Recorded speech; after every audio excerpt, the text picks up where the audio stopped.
کچھ علماء اکرام نے فرمایا ہے کہ یہ شخص حضرت خضر علیہ السلام ہوں گے۔ پیارے دوستوں، دجال کے فتنوں میں سے ایک فتنہ یہ بھی ہوگا کہ دجال آسمان کو حکم دے گا تو وہ بارش برسائے گا، اور زمین کو حکم دے گا تو زمین سبزہ اگائے گی، اور اس دن جانور خوب موٹے ہوں گے اور ان کے تھن دودھ سے بھرے ہوں گے۔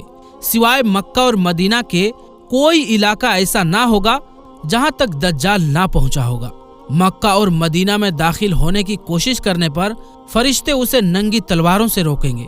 جہاں تک تعلق یعنی سمبند اس بات کا ہے کہ عورتیں دجال کے فتنے کا سب سے زیادہ شکار ہوں گی، تو آپ کو اس بات سے سچیت کرتے چلیں کہ دجال قوم یہود سے ہوگا، چنانچہ اس کے ماننے والے عورتیں اور یہودی ہوں گے، جس سے معلوم ہوتا ہے کہ دجالی فتنے کا شکار زیادہ تر عورتیں ہی ہوں گی۔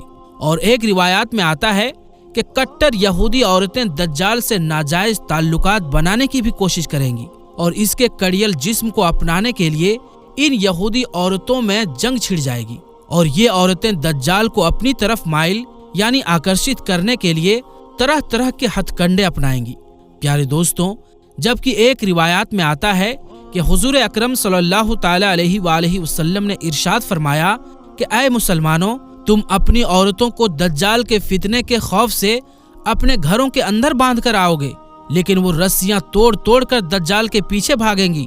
پیارے دوستوں، ان روایات سے پتہ چلتا ہے کہ دجال کے زیادہ ماننے والی جو ہوں گی وہ یہودی نسل کی عورتیں ہوں گی، لیکن کچھ ایسی عورتیں بھی ہوں گی جو اس وقت تو مسلمان ہوں گی، لیکن جب دجال کے فتنے کے اندر ڈوب جائیں گی تو وہ دائرہ اسلام سے خارج ہو جائیں گی، اور کوئی بھی مسلم عورتیں کبھی بھی دجال کے فتنے کے اندر نہ پڑے گی، اور نہ ہی کبھی وہ دجال کے ساتھ ہم بستری کرے گی، کیونکہ دجال کے چہرے پر دیکھتے ہی اسے پتہ چل جائے گا کہ یہ کافر ہے۔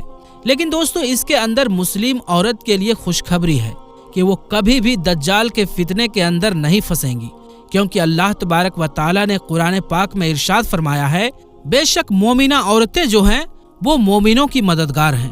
پیارے دوستوں، دوسرے احادیث میں دجال کا حلیہ بتایا گیا ہے۔ ان تمام کو سامنے رکھنے سے دجال کا جو حلیہ سامنے آتا ہے وہ یہ ہے کہ دجال ایک جوان مرد ہوگا جو کہ لمبا ہوگا اور ایک آنکھ سے کانا ہوگا، اور کانے آنکھ ایسی ہوں گی جیسے پھولا ہوا انگور ہو، جبکہ اس کے ایک آنکھ میں خون ہوں گی۔ اس کا سینہ چوڑا اور ذرا سا اندر کی طرف دھنسا ہوا ہوگا۔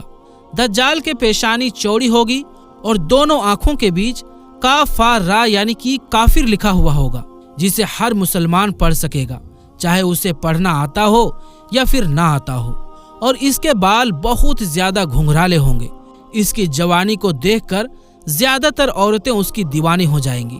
اسی وجہ سے ان عورتوں کے بیچ دجال سے ہم بستری کرنے کے لیے جنگ چھڑ جائے گی۔ چنانچہ دجال کی سواری ایک بہت بڑا گدھا ہوگا۔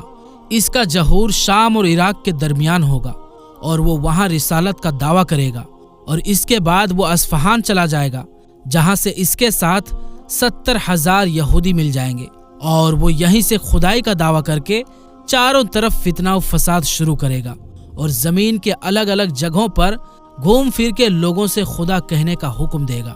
پیارے دوستوں، جبکہ اللہ تبارک و تعالی لوگوں کی آزمائش کے لیے اس سے بڑے بڑے عجیب کام ظاہر کروائے گا، اور اس وقت اس کی اصلی پہچان صرف مسلمانوں کو ہی ہوگی۔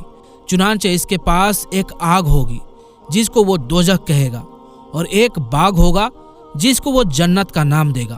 چنانچہ وہ دشمنوں کو آگ میں جبکہ اپنے ماننے والوں کو جنت میں ڈالے گا۔ چنانچہ اس کے پاس کھانے پینے کی چیزوں کا ایک بہت بڑا خزانہ ہوگا، جس کو چاہے گا دے گا، اور جو اس کے دشمن ہوگا وہ اس کو کھانے پینے کی چیزیں نہیں دے گا۔ اس طرح کی بہت سی سزائیں مسلمانوں کو دے گا، لیکن اللہ کے فضل سے اللہ کی تسبیح مسلمانوں کو کھانے کا کام دے گی۔ اور روایات میں بتایا گیا ہے کہ دجال کے ظہور سے 2 سال پہلے قحط یعنی اکال رہ چکا ہوگا، اور تیسرے سال اکال کے دوران ہی اس خبیث کا ظہور ہوگا۔ زمین میں دفن خزانے اس کے حکم سے اس کے ہو جائیں گے، اور وہ کچھ آدمیوں سے کہے گا کہ میں تمہارے ماں باپ کو زندہ کر سکتا ہوں، اسی لیے تم میری قدرت دیکھ کر میری خدائی کا یقین کر لو۔ اور اسی حالت میں وہ بہت سے دیش سے گزرے گا، یہاں تک کہ وہ یمن پہنچے گا، جہاں سے بہت سے بددین لوگ اس کا ساتھ دینے کے لیے راضی ہو جائیں گے اور وہاں سے واپس ہو کر وہ مکہ مکرمہ کے پاس ٹھہر جائے گا۔ اس کے علاوہ مدینہ میں 3 خوفناک زلزلے آئیں گے کہ جس کے بعد وہاں کے رہنے والے بدعقیدہ لوگ ان زلزلوں کے خوف کی وجہ سے شہر سے نکل کر دجال کے فندے میں جا پھنسیں گے۔ چنانچہ مدینہ سے دجال شام کی طرف روانہ ہوگا اور اس کے پہنچنے سے پہلے ہی حضرت امام مہدی دمشق میں پہنچ چکے ہوں گے اور دجال کے ساتھ جنگ کرنے کی تیاری کے لیے فوج کی ویوستھا کریں گے۔